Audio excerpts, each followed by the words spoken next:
Chapter 3, which is Karma Yoga, and it's yoga of action. So till now, Lord Krishna has recommended Buddhi Yoga, that is being in Krishna consciousness, right? He said that has to be developed for the path of self-realization. Now, what did Arjuna think about that? He was thinking that, okay, that means I should be in Krishna consciousness. I should be in the path of self-realization. Fine. So I should retire from this active life, go do some penances in a secluded place, maybe in a forest or so. So Lord Krishna explains, he says, no, that's not right. You must fight the battle. Now Arjuna is still confused. He says, okay, he thinks that, okay, only Buddhi Yoga means what? I have to retire from active life. I should practice my tapasya.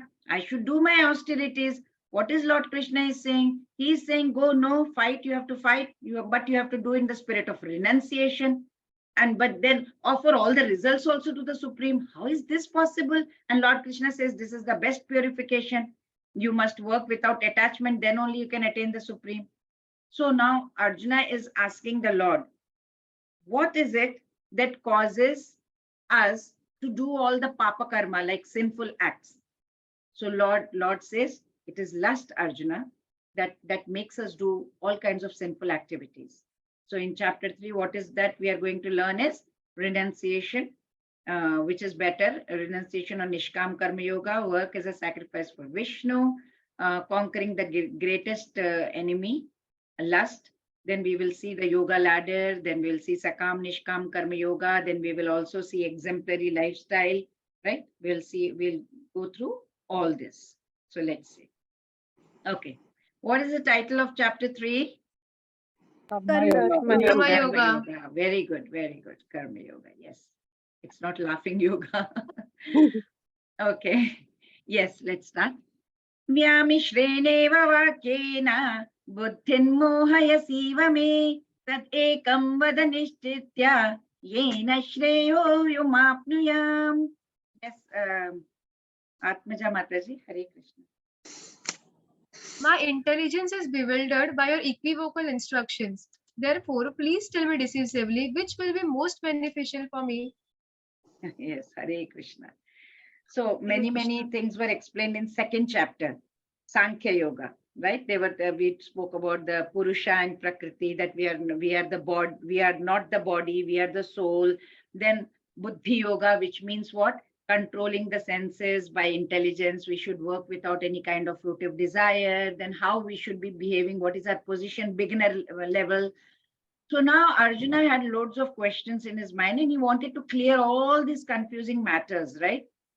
So that we all, like commoners, like us, we can also accept it without any kind of misinterpretation. Usually we misinterpret everything and we get confused. So he was trying to tell Lord Krishna, and he's saying, Krishna, ekam vada, tell me one thing, what to do, please tell me. So to ask a question to any guru, teacher, what is the first thing that you should have? That is the mode of surrender. The surrender mode has to be there. Humility has to be there. Do some seva, do some service, not arrogantly asking questions and not surrendering. That and not doing any kind of seva or service. That's not done. That's not right. That's not simply, it's waste of time. So like Arjuna, he is talking in beginning, they were like friends. Now Krishna is talking very carefully. And because initially it was a friendly talk, so Krishna was not getting that much involved. But when Arjuna surrendered as a disciple, now Arjuna said, I accept you as my spiritual master. That's when Krishna is going to talk very freely and he's going to give his opinion. Till then, he was not talking at all. So let's see further. So he's asking, tell me one thing, Krishna, what to do, what is best for me. So let's see. Nahi kaschit kshanamapi jatu tishtatya karma krit karyate yavashah karma sarva prakriti jair gunaihi. Yes, Prema Kumari Mataji.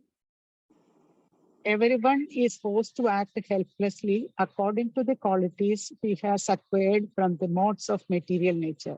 Therefore, no one can refrain from doing something, not even for a moment. Hare Krishna. Hare Krishna. Because we are active by nature, right? It's not a question that, soul is being in the body. It's in the body, in this cage, right? This cage is this body. It's the nature of our soul. It is always going to be very active. If the soul is not there in the body, what will happen to this body? Body will not move at all. That is why we call that body a dead body, right? Because the soul has gone. Body is just a vehicle, and it works only when the spirit soul is inside it. And that spirit soul is always active, and it cannot stop even for a moment. So person is very active by nature. It means the soul is very active by nature. So we have to keep doing something or the other. We can't sit still. We can't refrain from not doing anything, right? That's what it explains. So let's see, what is renunciation? So we will see the definition of renunciation here. What is true renunciation? It means identifying your swadharma, your talent, your core interest, fix a higher ideal in the area of swadharma. Means you should detach yourself from passiveness. Some people think, oh, I can just sit and meditate for long. You can't. Sometimes, yes, but you have to keep involving yourself in something or the other, because soul is always active. Detachment from enjoying propensities. Purifying and strengthening our thought process does not mean we should stop activity. So we should not be passive. We should always be active, because soul is always active. We should not try and get into this material world and start enjoying this. I will do that. I will do. The senses are running out everywhere. Music is playing over there. This is dance, pub, alcohol, intoxication. We should try to detach ourselves from all this. We should try and purify and strengthen by chanting. And does not mean we stop doing our work at home, stop going to the job. Oh, Mataji said renunciation, so I will not go to my job, I will not study, I will not work hard. No, that's not true renunciation, right? What does real renunciation mean? Purifying and strengthening our thought process. Excellent, excellent, very good. Karmendriyani sanyamya ya aste manasa smaran indriyarthan vimudhatma mithyachara sa uchyate. Yes, Hima Mataji. Hare Krishna. Hare Krishna. One who restrains the senses of action, but whose mind dwells on sense objects, certainly deludes himself and is called pretender. Pretender, yeah. So you can see the sadhu in this picture, right? What is he doing? Tell me. Using his mobile. Okay. Talking on the mobile. Smoking and Pretending to be a talking sadhu. over the phone. Exactly. Now you are using cigarette, you are having ganja, this is what? Are you a sadhu? Is that what you are supposed to do? No. So there are many pretenders like that, they refuse to work in Krishna consciousness, but they just show that they are great meditators. And Srila Prabhupada, he gave a nice term, show bottle spiritualism. He calls this show bottle spiritualism. Like they're just showing off, In reality, their mind is dwelling upon all kinds of sense enjoyment. I will have some alcohol, I will have some drugs, I will smoke. See, using mobile phone is not wrong. These days it is very important for keeping it in connection and all that. Like we are using Zoom and all, we use WhatsApp. But dwelling and calling yourself to be a sadhu and having intoxication and cigarette in hand, that's called being pretending. Pretending means they will speak on some dry philosophy. They are going to bluff somebody just to get some sophisticated followers behind them. They are called greatest cheaters, according to this shloka. So Srila Prabhupada has mentioned many times, even in the history of the world, you can see for their sense enjoyment, Hitler, who had come some many years ago, what did he do? He created a havoc in the world by fighting wars and all that, killing, and millions of people, he sent them to gallows. Then there was one John Stalin also. What did he do? He ruled by terror. Millions of his own citizens died during his brutal reign. What? For what? Sense gratification. They wanted to be satisfied. That's all. They wanted to run the government according to the way they wanted. That's all. Killing didn't matter to them. What is that? you know, trying to be a sannyasa, controlling the senses is not so easy. It's not that easy. Many elevated souls tried that, and like King Bharata, but they fell down. Like we will see the story of King Bharata now. He was a very wise and experienced monarch or a king, but during his reign only, prime of his life, he left his wife, his children, everyone, queen, kingdom, and he went to dedicate his life for tapasya, self-realization. And he lived alone in the forest over there. One day while he was meditating at the river bank, what happened? A pregnant doe, female deer, it came to drink water over there. As she was drinking, a lion roared far away in the forest, but she could hear that. And she got really scared. And out of that fear, she jumped. And when she jumped, the baby deer fell out of her womb into the swift flowing water. So the deer, it got so frightened, it was very weak because it had a miscarriage, right? So it entered into a nearby place, cave like of a thing, and it went there and ultimately it just passed away. She died. So King Bharata was seeing all this. King Bharat, when he saw that, he felt really compassionate about it because he saw that fawn, the baby deer, it is floating into the river, it is flowing down. So he immediately went and he lifted the baby from the water and he brought that baby fawn to the ashram.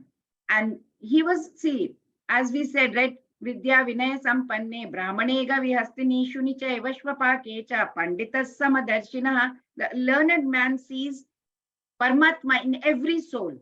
So he was a self-realized soul by then. He had done a lot of austerities. He saw living with equal vision, all living beings with equal vision.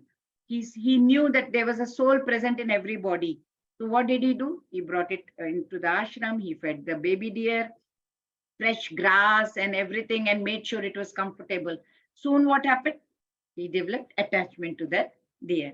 He would lay down with it, he would walk with it, he would bathe it, he would carry, and he would put it on his shoulder also and carry it around. So whenever he would go to the forest to collect fruits and everything, he would take deer with him, that baby deer, because he thought, okay, if I leave it in the ashram, maybe, some wild animals may attack it. So he would just take. And he would really enjoy, like, when we see a child playing with some toys and all, how do we enjoy? Same way, he was also enjoying. And his heart was filled with love for the pet. Now he was so much attached to the deer that he started spending more time with it. And slowly what happened? His spiritual practices started going down. He started neglecting it. So he became a little distracted from the path of self-realization. Now he could think of nothing but the deer. So what happened one day, as he was in his meditation, right? So he started thinking about the deer. Where is the deer? I can't see it around. Instead of Lord Krishna, he's thinking about deer. So his concentration broke. Now he started looking around. When he could not find the pet around, he got disturbed and he started searching all around the ashram. Now he got scared. Did some wild animal eat it? When will my deer return? Where did it go? Is it safe from tigers? I saw it roaming in the garden, but now I can't see it. Where could it have gone? Now day passed off. So the deer did not return. So he was very much anxious now. He was very much concerned about the deer and he went after. He wanted to see. There were some hoof prints. So he said, let me follow those prints and go. And it was already night time, right? There was just a moonlight. It's a forest. And he kept talking. He was so anxious. He kept talking to himself. Where are you? You are so dear to me. I feel so close to you. I feel as if I have lost my son. Oh, when will you come back? Please come back. Where are you? And while desperately searching for it, what happened? It was a dangerous place, right? It's night time. King Bharat fell into a crevice and got fatally injured. And he was there at the point of death. He was visualizing only the deer coming near him, sitting by his side and looking very lovingly at him, as if, how a son would look at his father. And thus, at the moment of death, what happened? The king's mind was completely focused and absorbed on his pet deer. So what does Lord Krishna say in Bhagavad Gita? He says in 8th chapter, Yam yam vapi smaran bhavam tyajatyante kalevaram tam tame veti kaunteya sada tad bhava bhavitaha. Means what?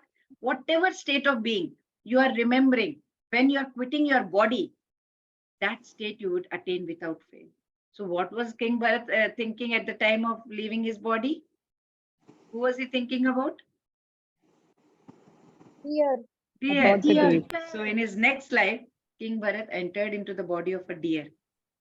So see, most of the living beings, we can't remember what had happened in our past birth. But because he was already in an elevated place, spiritual advancement had already happened in King Bharat's life.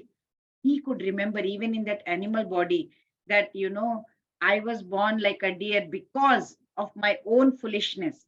What a fool I was. I did so much. I went so advanced in my self-realization.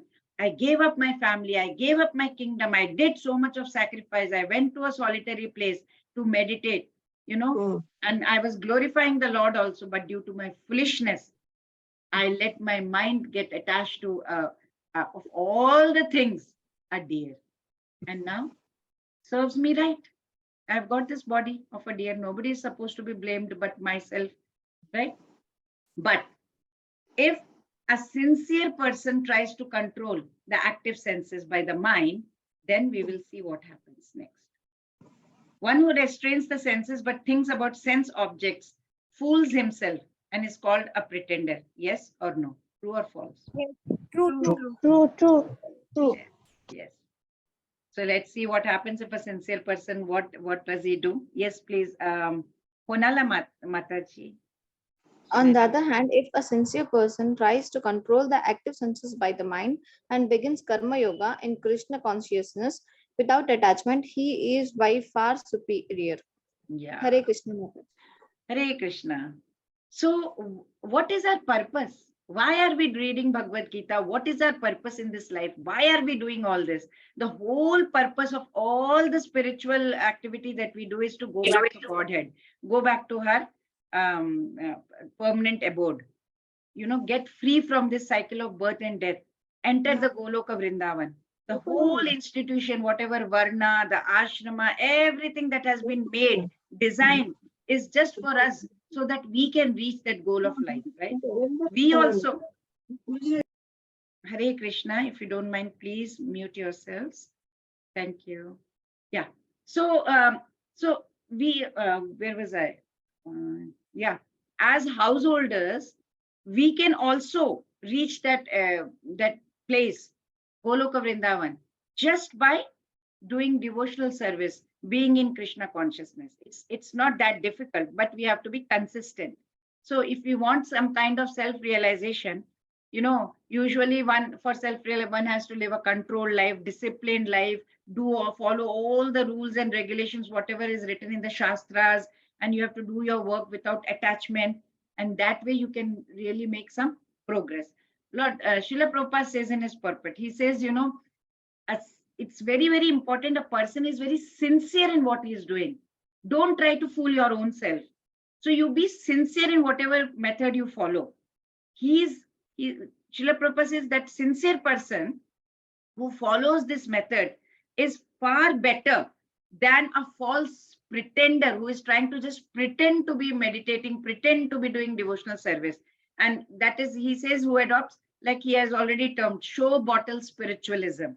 He is just, cheating the innocent public. He's trying to become a sadhu. He's trying to cheat the innocent public. A sincere person who is a householder is better, Srila Prabhupada says. A sincere, even a sweeper, is better than a charlatan. Charlatan is, a person who is trying to claim he's got a lot of knowledge, lot of skills and all that. No, a sweeper is better than a fake guru. That's what Lord Srila Prabhupada says. So, what we understand from this is, it is better to whatever duty you're doing, even if you're householders, if we do it very sincerely, it is better than a sannyasi who is attached to all these material things and trying to be falsely claiming to be a sannyasi. So, right, to remain free from the bondage, what do we have to do? We want to remain free from this cycle of birth and death. Just do devotional service. Just be in Krishna consciousness. So Lord Krishna will explain how. Yes, please. Shakya Mataji. Hare Krishna. Hare Krishna Mataji. Work done as a sacrifice for Vishnu has to be performed. Otherwise, work causes bondage in this material world. Therefore, O son of Kunti, perform your prescribed duties for his satisfaction, and in that way, you will always remain free from bondage. Hare Krishna. Thank you. So what Lord Krishna is saying? Work done as a sacrifice for Vishnu. So we have to work for the satisfaction of Vishnu. Any other work that we are going to do is not considered working in Krishna consciousness. It is considered working in material world, which will be cause of bondage. What is that bondage? Come back, birth, death, birth, death. Whatever good you may do, good work, bad work, everything will have a reaction. Anything. And whatever little reaction you get, it is trying to bind us only. Whatever. Little bit you do something, good you do, bad you do. Anything that you do, it will have a reaction only. Nothing should be performed for sense gratification, means for ourselves. Everything should be done for the satisfaction of Krishna. That's what this shloka explains. And when Srila Prabhupada, once he was giving a lecture in Vrindavan, he said, generally what happens is we do so many sins. Sometimes we know that we are doing that sin. Sometimes we don't even know that we are doing that sins, right? It happens. Like while you are walking on the road also, I don't know how many ants we are killing, how many insects we are killing, but even while breathing now, so many worms, God knows what all are entering into our mouth. We don't know. It's all unknowingly happening. Some unknowingly we spray some pesticides and we kill knowingly. Some we don't even know unknowingly. So many offenses we are doing, right? So we are killing. So how to save ourselves from that? That is what is replied in Bhagavadgita. So what is Lord Krishna say? Yajnarthat karmano nyatra lokoyam karma bandhanaha. If you do not act, if you do not engage in Krishna consciousness, what is going to happen? We will become implicated with so many sinful activities. That is for sure. So what do we have to do? Take to Krishna consciousness. Otherwise, we will be entangled. Karma bandhana, we will be in the karma bandhan. So even if we are doing very pious activities also, we are still getting entangled in karma bandhana, in bondage. We will have to take birth again and again, right? So we need to, what do we have to do? For Vishnu's, Lord Krishna's satisfaction, we have to do everything for him. That is the only way to remain free from bondage. So let's see the yoga ladder. So like what? We have two options of living, right? One, we can live in a sinful way. We can live in a sinless way. Two options are always there. So all the things are necessary for maintenance of our body, right? Ultimately, it comes from Lord only. Everything he is only providing. Air, water, fire, everything is provided. All the things that are there is being provided by Lord Krishna only. Now, there are materialistic people after that, karmis. Who are they? They are materialistic. They are almost like an animal. What are they doing? They are busy sleeping, eating, mating, defending. These are the only four things they are doing. They are always bothered about this. They are atheists. They don't believe in Vedas. They are just enjoying going to pubs, parties, everything. Very selfish, self-centered, thinking only about themselves. Then next comes in the yoga ladder, karma kandis. Who are karma kandis? They accept Vedas. They do some sacrifices. They do it, but they wish for something. They desire something. I want some wealth. I want this richness. I want to be rich. I want some power. I want some position. I want some promotion, whatever it is.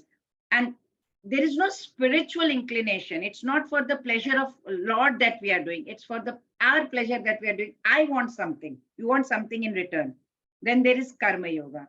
In karma yoga, what happens? There is sakama karma yoga and nishkam karma yoga.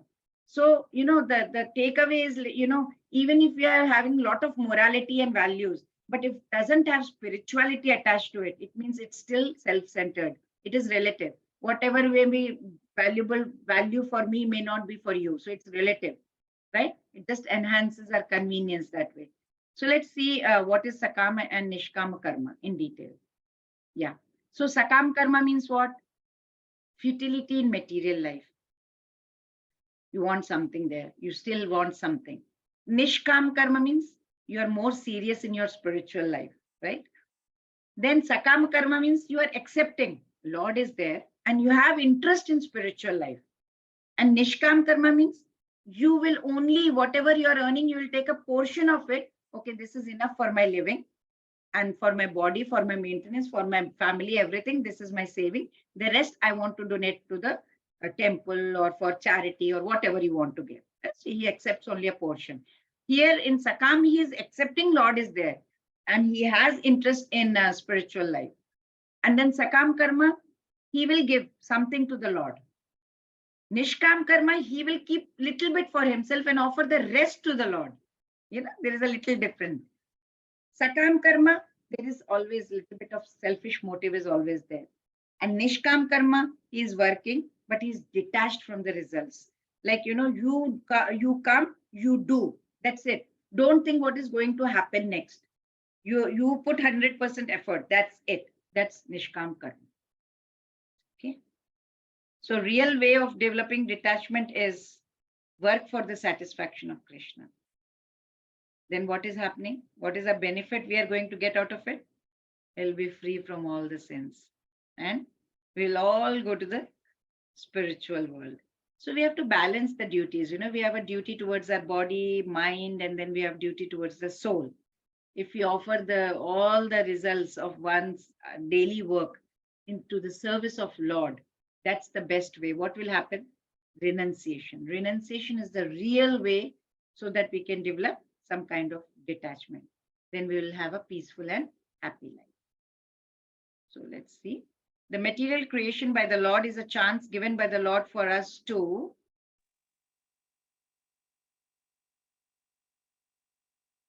Go back home, back to Godhead. Go back home, back to Godhead. excellent, excellent. So do you think spiritual life means leaving the family? We should leave the family and go away? Spiritual life means? No. Is it a myth? Yes. Yes, it is.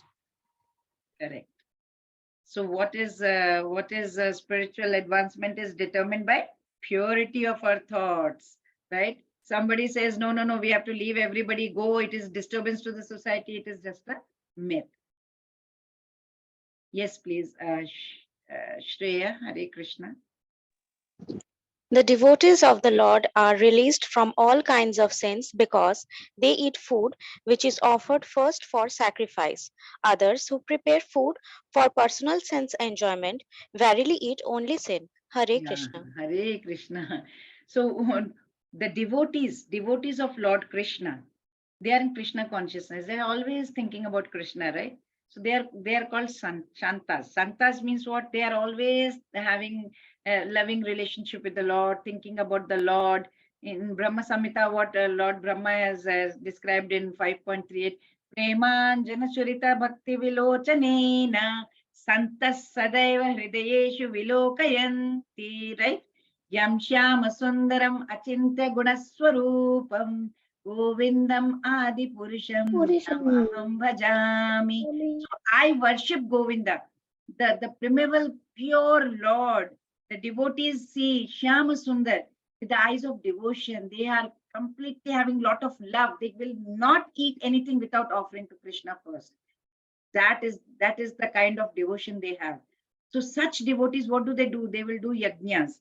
They will use all 9 kinds of devotional services like Shravanam, Kirtanam, Smaranam, Padasevanam, Archanam, Vandanam, Dasyam, Sakyam, Atma Nivedanam. All these are 9 processes of devotional service.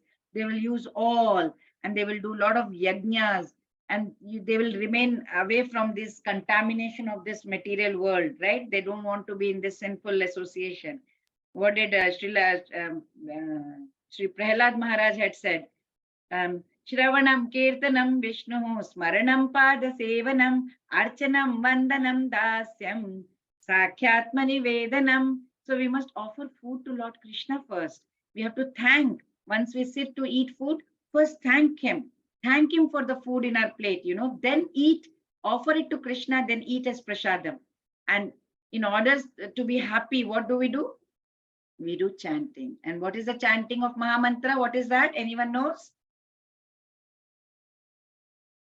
Hare What is the Krishna, Hare chanting? Krishna, Hare Rama, Krishna Hare Krishna, Rama, Hare Rama Hare. Rama, Hare Hare Hare. Hare Ram Hare Ram Ram Ram Hare Hare. Hare Krishna. Very good.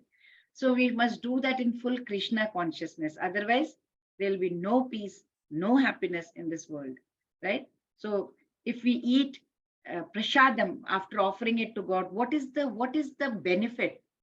It will release us from all kinds of sins. Lord will help us out of it, right? We have understood that he is the Yajna Purusha. We know that he is the Yajna Purusha, Yajna Shishta. So he is the Yajna Purusha. Then offer it to him. Then eat the prasadam. Okay. So whatever you offer to the Lord, even meat becomes prasad. A. No. False. Intelligent devotees, yes. Hare Krishna. अन्नाद् भवति भूतानि पर्जन्यादन्न संभवः यज्ञाद् भवति पर्जन्यः यज्ञः कर्म समुद्भवः. Yes, Diya Mataji. Hare Krishna. All living bodies subsist on food grains which are produced from rains. Rains are produced by performance of yajna, and yajna is born of prescribed duties. Hare Krishna. Thank you. So Lord Krishna is known as Yajna Purusha, right? He is personal beneficiary of all the sacrifices. Whatever we do, it goes to him.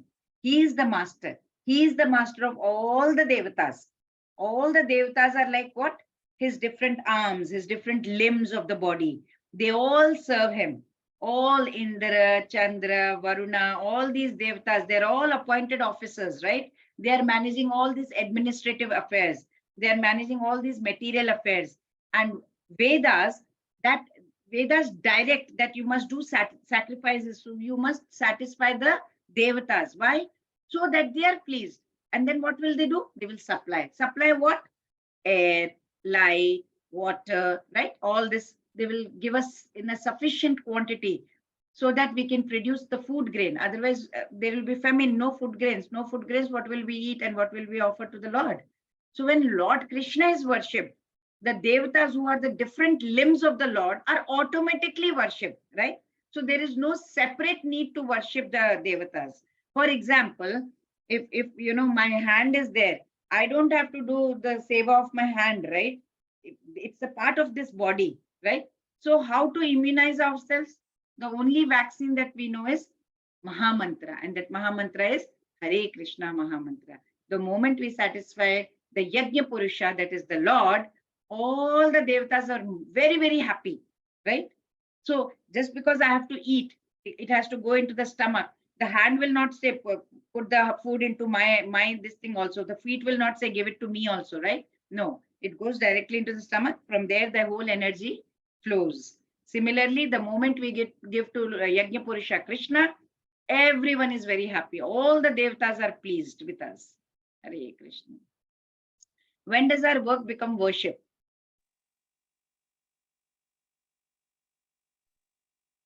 D. Our prescribed duties give results of work to Lord Krishna or Vishnu, yes. When we perform our prescribed duties, yes. So let's see what are the religious sacrifices prescribed in 4 yugas. So meditation was there, right? In Satya Yuga, because they used to live for 1 lakh years, they had ample time. They would finish their whole family responsibilities and they say, okay, bye-bye, goodbye, go to the Himalayas, do meditation, because they used to live that long. Then came Treta Yuga. They used to do sacrifice and all that, because all the things were very pure that time. So it was very pure, everything was there, mantra, they could chant purely, so they did that sacrifices. Dwapar Yuga, they did temple worship. A lot of charity was done during that time. But then came Kali Yuga, our Yuga. In this Yuga, what is mentioned? Chanting. Namasmaranam. Namasmaranam dhanyopayam meghashamam bhavatarani. So even in Bhagavadgita chapter 10, Lord Krishna says, Maharishi nam bruguraham giramasmekam aksharam yajnanam japa yajñosmi stavaranam himalaya japa yajñosmi. This time, japa is very, very important. And he says, out of all the sacrifices, Arjuna, I am the Japa Yajna. That is the chanting. There is no difference between Lord and Lord's name. The moment we are chanting his name, it's Lord and Lord's name are no different at all. And who gave us this Mahamantra? Let's see. Lord Chaitanya Mahaprabhu, who is Krishna himself. He came 500 years ago in Kali Yuga to preach Hare Krishna Mahamantra. So he was the most recent incarnation of Supreme Personality of Godhead, Lord Krishna. He started this worldwide Sankirtan mission of propagating the chanting of holy name of the Lord, so that we can become self-realized, so that we can meditate upon the Mahamantra, Hare Krishna, Krishna Krishna, Hare Hare, Hare Rama, Rama Rama, Hare Hare. What is Srila Prabhupada says? Srila Prabhupada says, our Krishna consciousness movement is very, very important, because we are just requesting people. We are saying, chant Hare Krishna.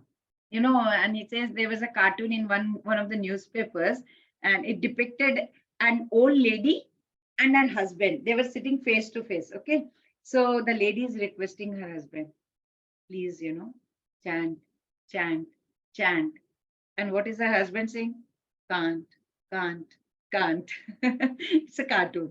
So in the same way, we are also requesting everyone, please chant, chant, chant. And Srila Prabhupada says, everybody is replying, can't.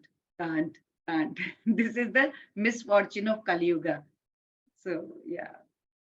Who introduced the transcendental system of Sankirta Yajna for deliverance in Kali Yuga? Lord Chaitanya. Lord excellent. Chaitanya. Very good, very good, very good. Yes, Lord Chaitanya. Yes, please. Who else has to read? Madhav. Hare Krishna, Prabhuji.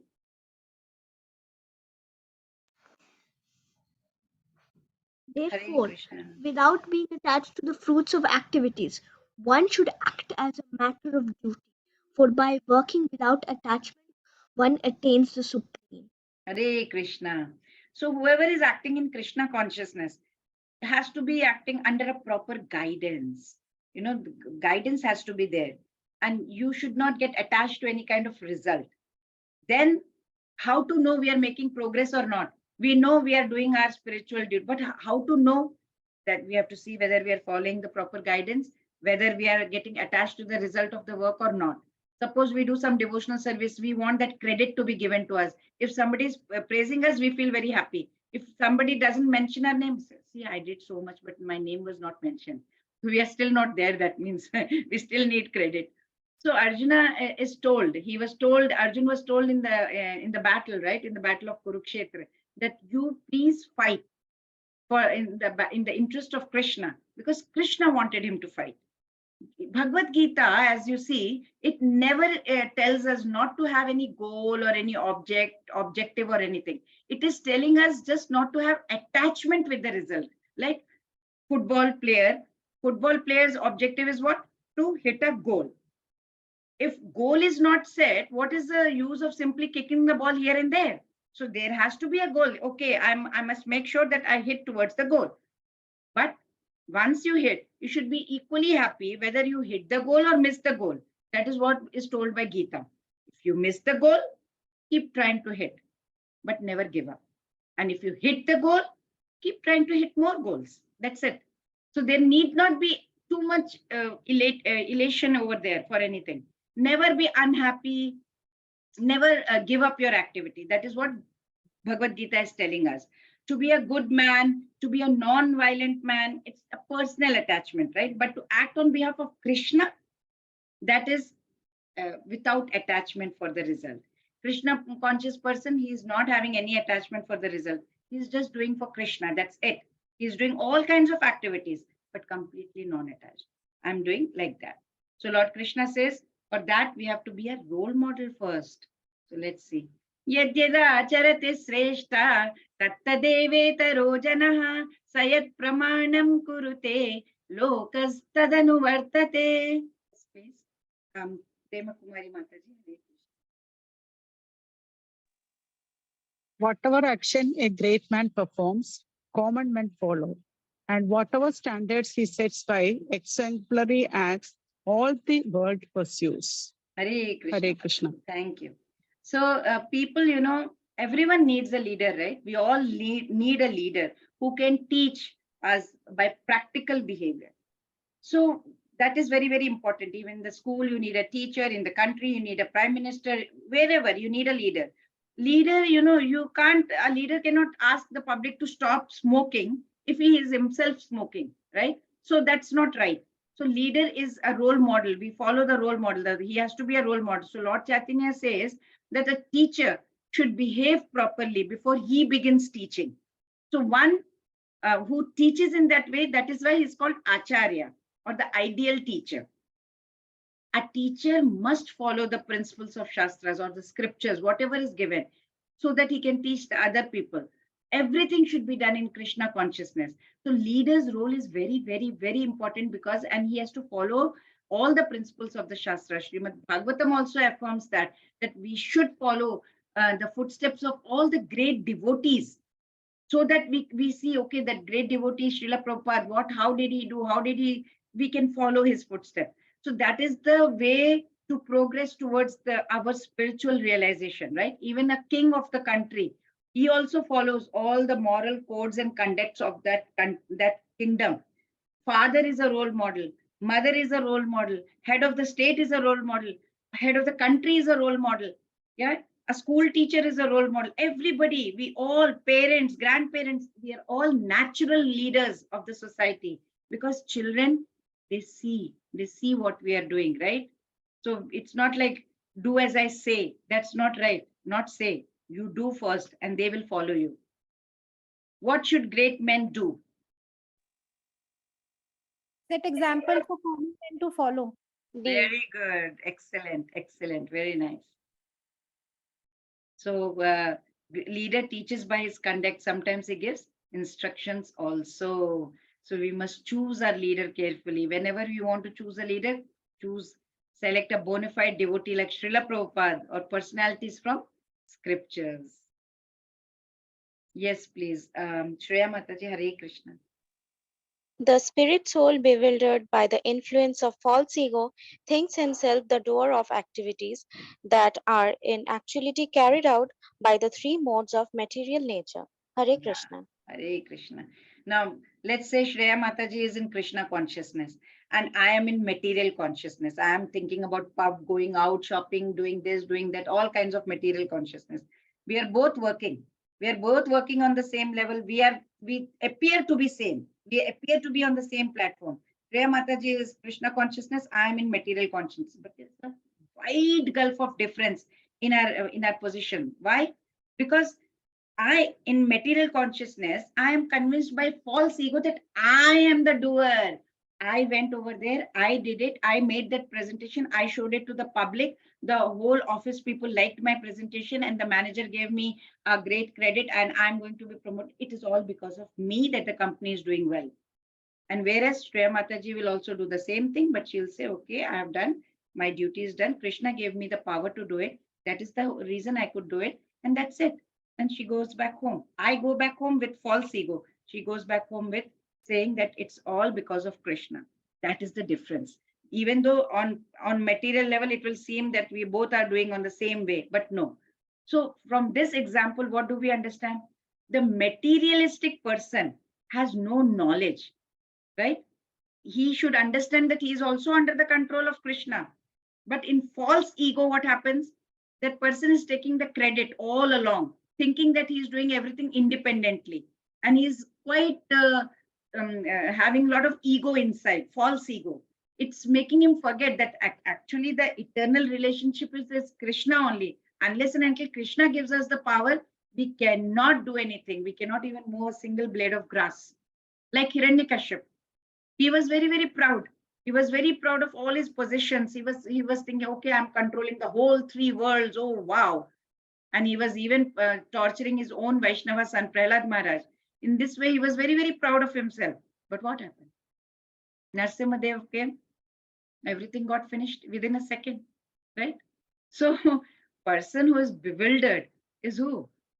By the influence of false ego. So, after telling all this also, now Arjuna still has a question in mind. Let's see what that is. Yes.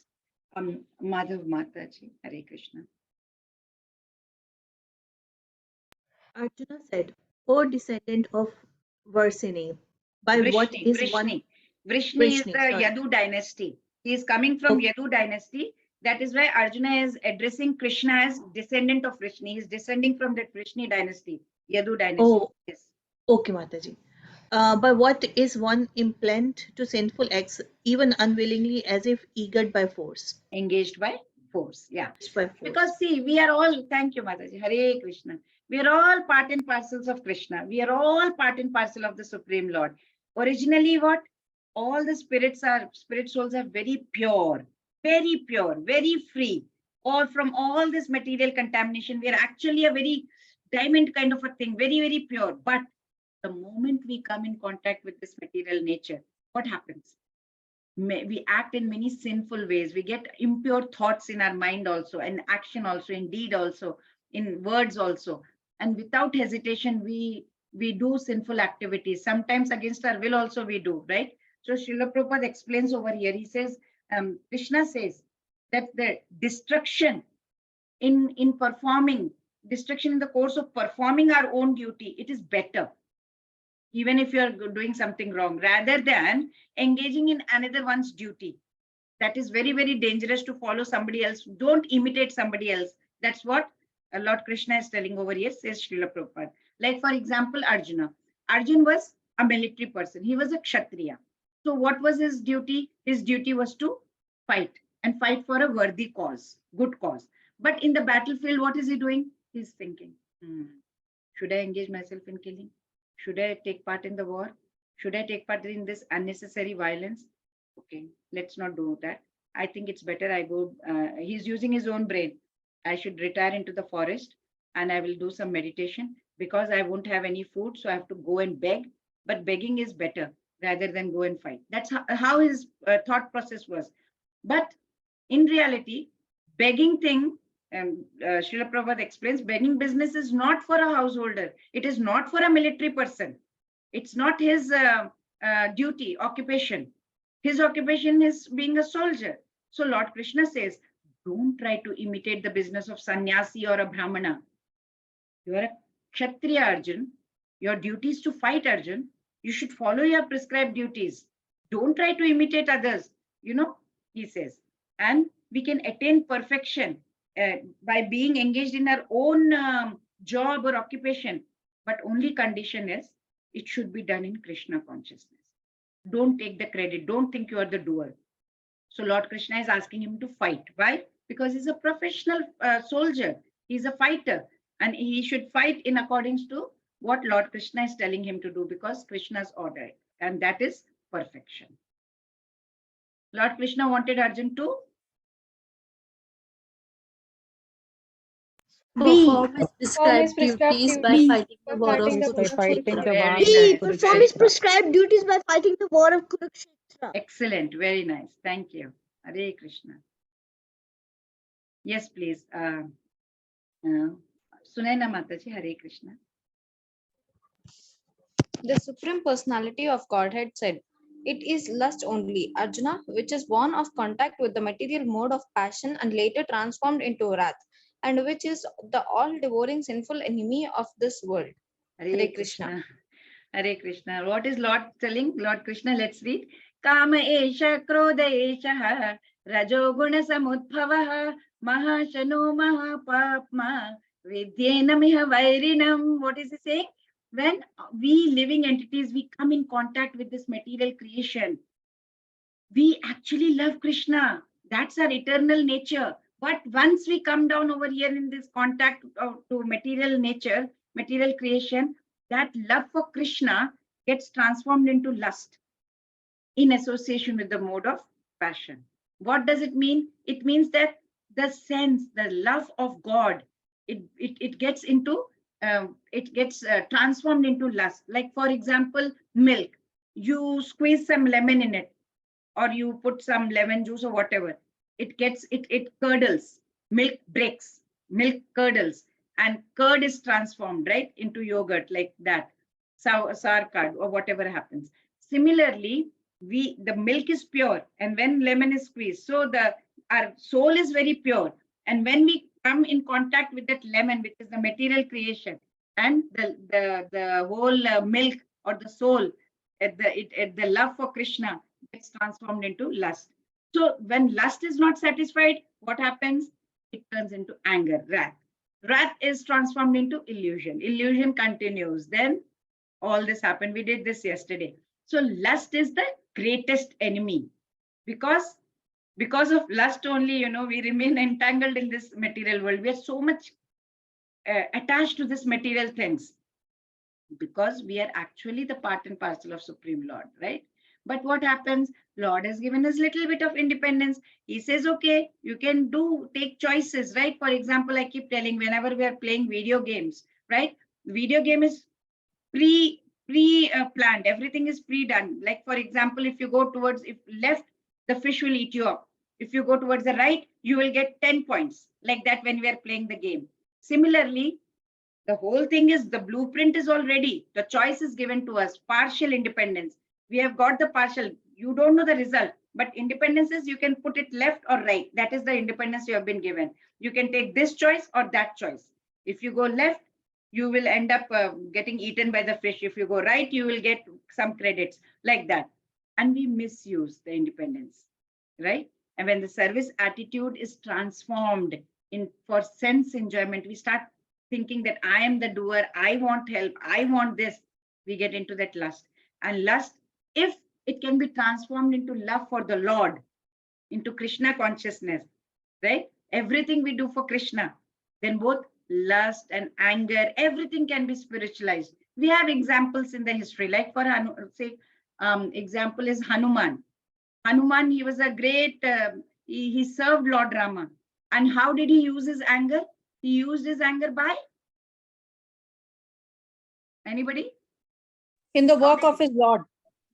How did he use his anger? He did something when he went to Lanka.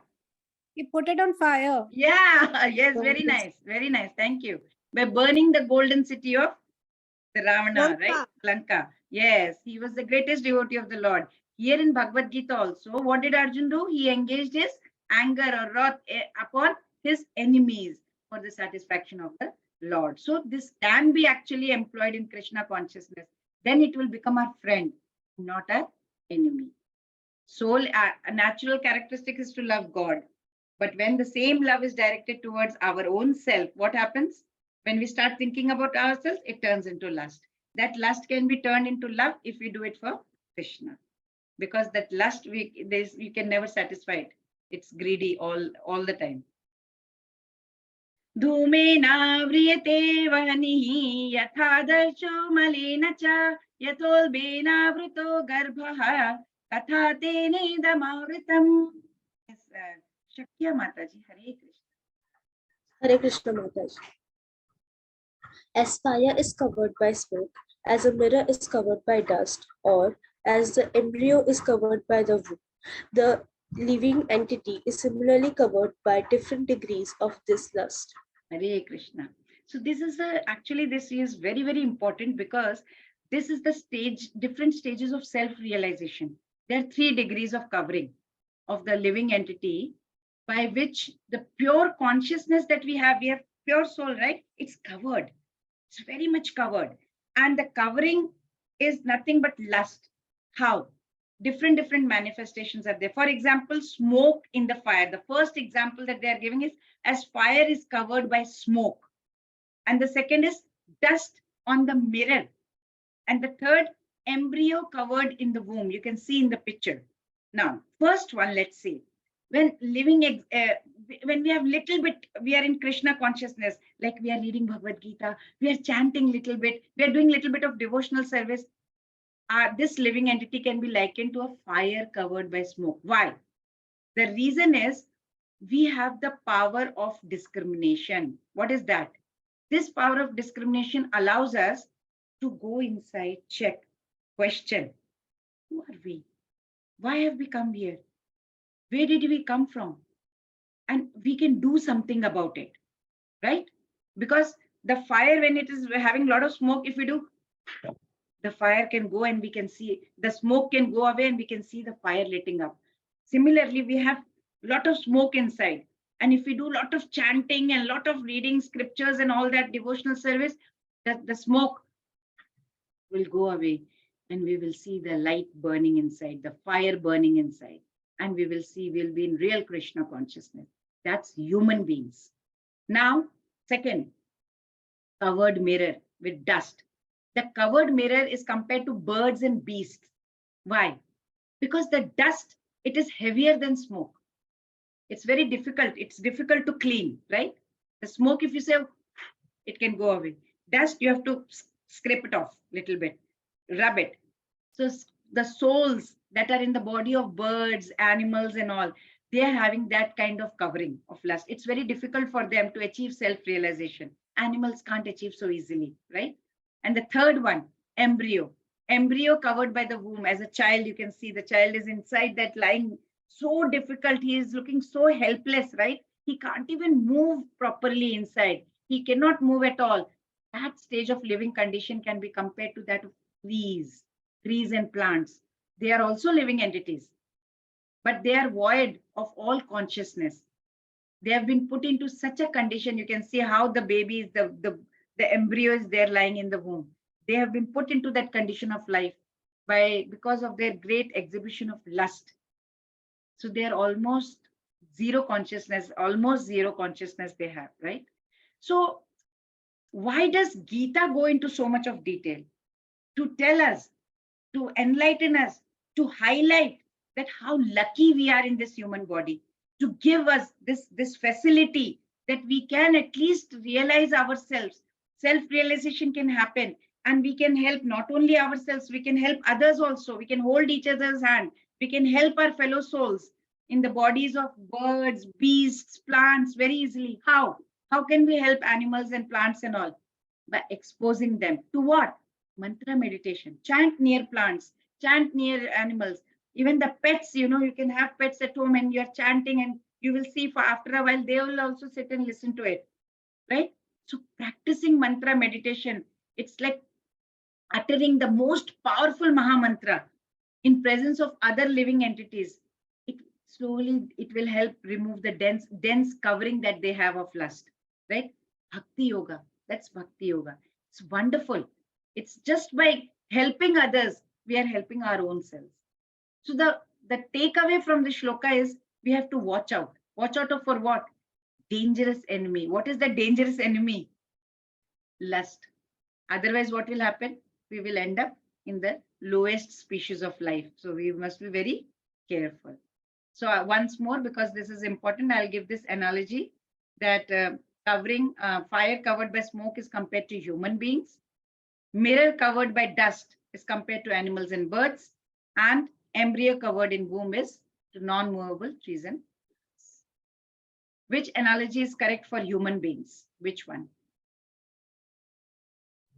Fire gets covered with smoke. Very nice. Very nice. Thank you. A. Yes, very nice.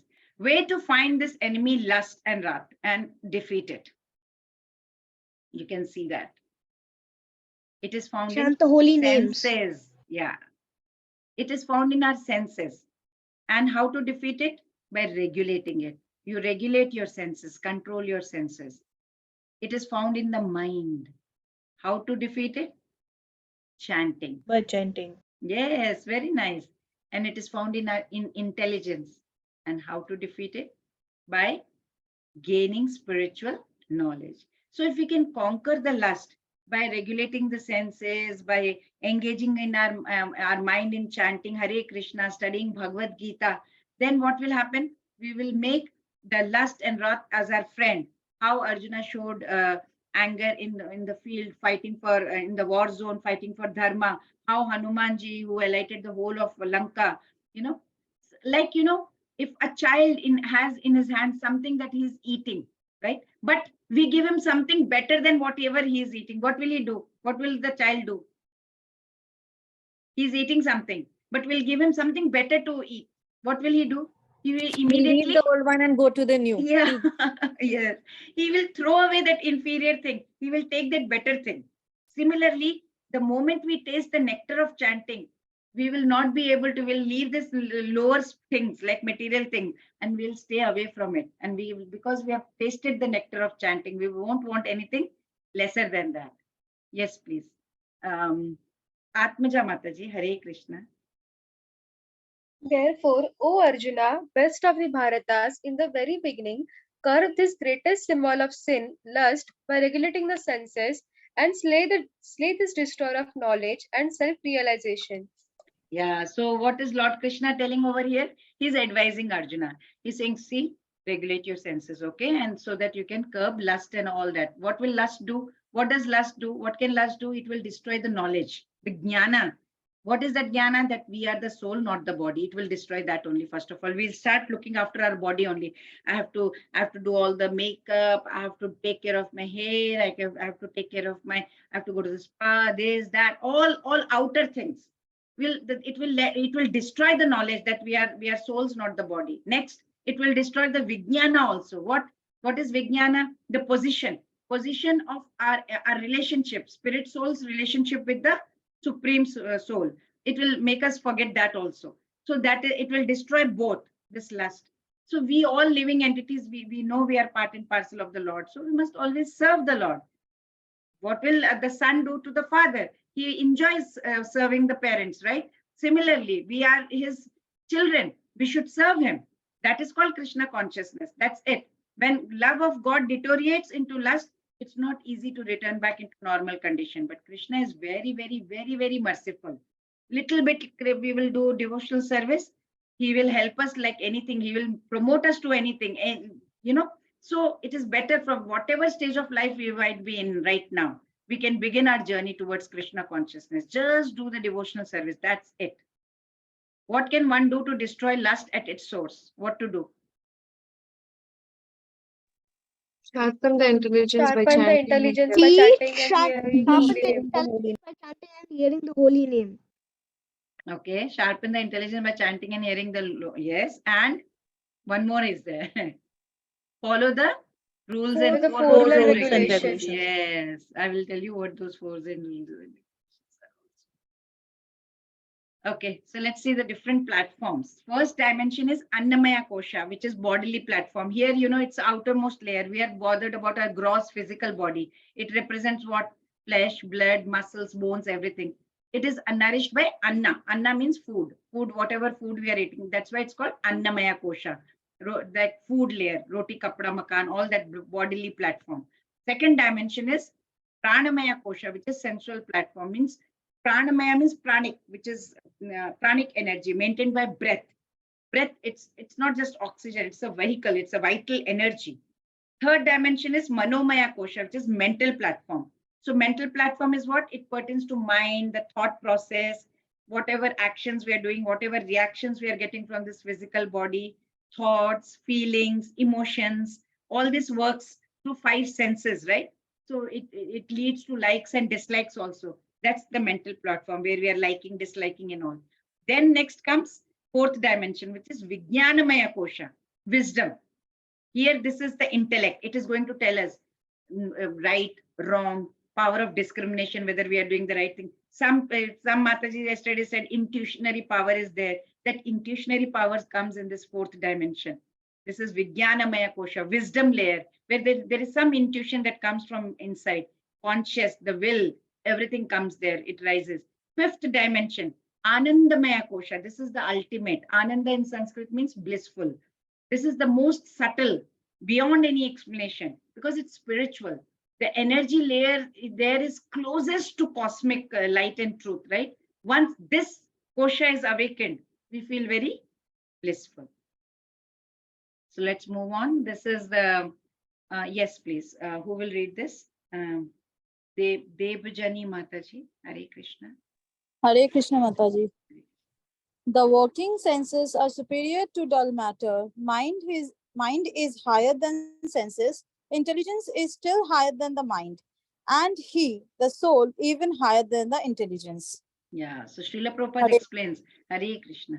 Senses are different, the senses are outlet.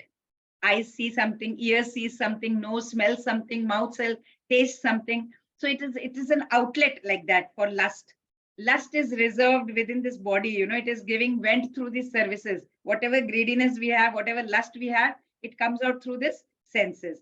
So senses are superior to the body. as a whole, right?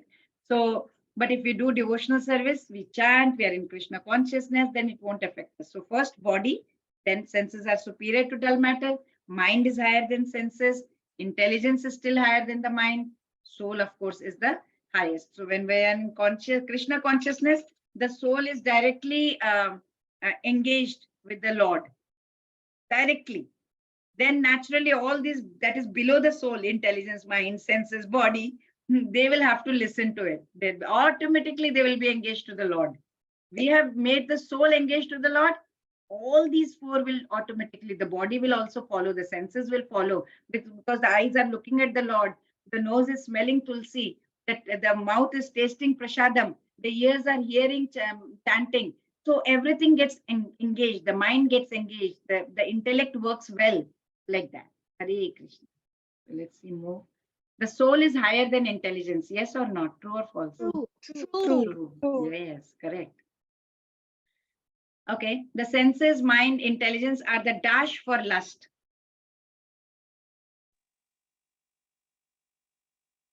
Tricky? Sitting places. Sitting places. Yes, they are sitting places.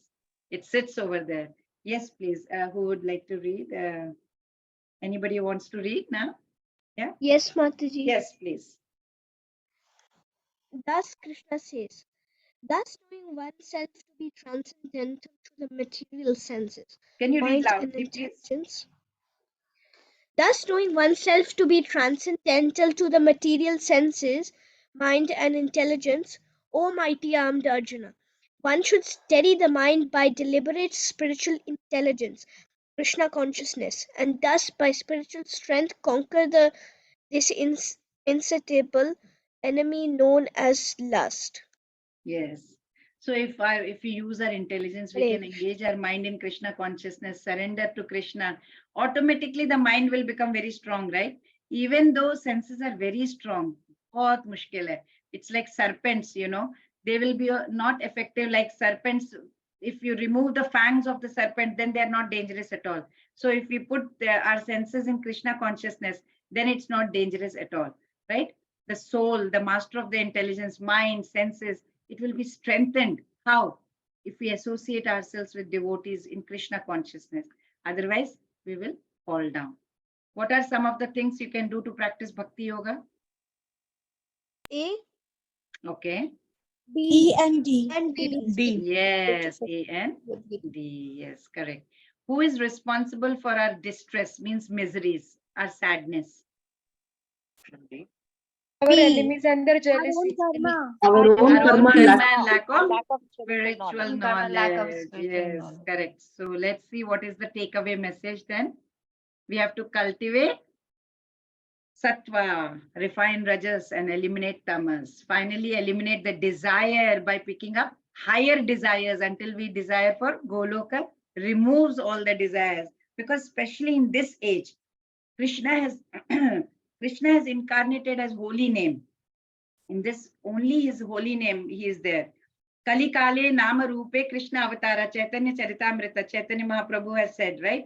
Even in Shishtastikam, we say, Nam Nam Akari Bauda, Nija Sarva Shaktis, means what? Tatrar Pita Niyamita Smaranena Kala. My dear Lord, you're so kind. You are giving me your association in form of your holy name. And this holy name can be chanted anytime in any situation. There are no rules of chanting Hare Krishna Maha Mantra. Children, for example, they can also chant, they can dance. It's not difficult. You can chant while walking. Students take their beads and they are chanting around. What is the loss? There is no loss. But the gain is very great. By chanting, by associating with Krishna personally, you are taking Krishna's name, you are chanting up along with Krishna only, suppose. For example, if we were to associate personally with the president, for example, how proud we would feel. I know the president. I took a picture. We know each other very well. We'll feel so proud, right? And now imagine if we were supposed to associate with the Supreme President, Lord Krishna, who has created millions and millions of such presidents like those of this world, then how proud we should be feeling. So this chanting is our opportunity to do so. Chaitanya Mahaprabhu said, Eta Drishi Tava Kripa Bhagavan Mamapi, means what? My dear Lord, you're so kind. You have always given me, you have prepared me to give your association. Durdevam idrisham ihajani nanugraha means I'm so unfortunate. I am not taking advantage of this opportunity. That is why, please chant. And after this, I will ask you how many rounds you are chanting, okay? Because chanting is very, very important. Let's see the overview of the chapter 3. We learned about renunciation, detachment. It means detachment from possessiveness, detachment from enjoying propensities. It does not mean stopping activities. True renunciation, we learned about who is the real and pretender. Then real way of developing attachment is satisfying Vishnu. Then we learned about yoga ladder, 2 options, sinful, sinless, materialistic people, karmis, karmakandis, and karma yoga. In that, sakam karma yoga and nishkam karma yoga. Then we learned about exemplary lifestyle. We should behave properly before teaching. Then biggest challenges, love and lust, where to find the enemy, how to make wrath our friend.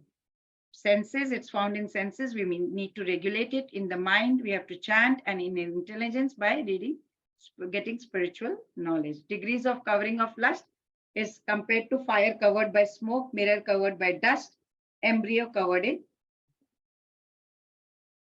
So renunciation or action, ekam vada, nishkama karma yoga to jnana yoga, niyata kuru karma, karma kanda to karma yoga, lead by example, yadyat chariti, greatest enemy, and about lust.